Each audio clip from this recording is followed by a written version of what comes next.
nurse practitioner. Today we are going to discuss jaundice. Disclaimer, this is not medical advice, recommendations, or diagnosis. This does not take the place of a well child check or a sick visit. If you have any questions, please see your healthcare provider or your pediatrician. So if you've had a child and you've come in, you've heard the word jaundice or Billy, and we've talked about the color of your baby. And so I just want to highlight real quick some brief points and takeaways on this, just to give you some inside information. So when your baby is born, one of the things that we as pediatricians or healthcare providers want to make sure your baby is doing is processing things and digesting things through the liver. We need to make sure the liver is working correctly. The best way to get the liver to work optimally is to feed every 2 to 3 hours and to make sure your baby is stooling. The more stool they have, the quicker they are to pass the bilirubin through. When they do not feed very well, so for instance, they are real sleepy when they're born, or you're nursing and they're not latching very well, or even sometimes if your milk doesn't come in or if you don't produce very much, they may not be getting full tummies, and so they may not be excreting or wasting as much as we'd like them to, and that can cause an increase in their bilirubin or them to look a yellow color. When you come to us, we look at their skin, we look at their mouth, we look at their eye color, and all the things. And we have a way to tell whether you need to go get another blood test or if we can let it ride and continue to let you nurse. And that's why we ask all those, questions about feeding and their color of their stool, etc.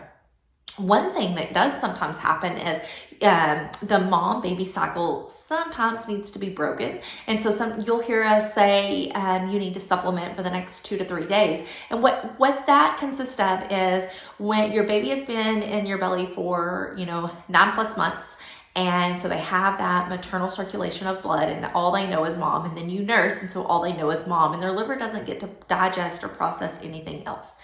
Sometimes, not all the time, but sometimes this can cause an increase in their bilirubin level. And so in those instances, when we've done everything else and we know our milk is in and we know we're stooling really well, we will ask the parents to take a nursing break and just supplement with formula for 2 to 3 days, and then we can resume nursing. This in no way, shape, or form deters the baby from your breast milk or from actually latching. They're too young, they don't know any better, we can still teach them those habits. So don't ever be scared if your practitioner or healthcare provider want to have you take a little nursing break to supplement with formula and then to go back. I will just add on this, if it is so stressful in those first few days when you're trying to figure out nursing and your feeding schedule and all the things, and everything is new, especially new parents.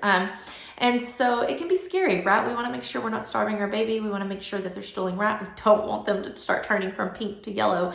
And so we can freak out. And I just want to tell you, if you have to, for your own sanity, or because your body is not ready as a mom yet to produce enough milk, if you have to supplement with formula, it's fine.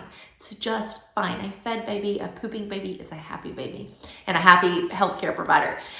So don't be scared. And if you have any questions, you can always reach out to your healthcare provider. But I just wanted to provide some highlights on what jaundice is and how it happens and what we do to combat that and to get your baby pink and growing really well.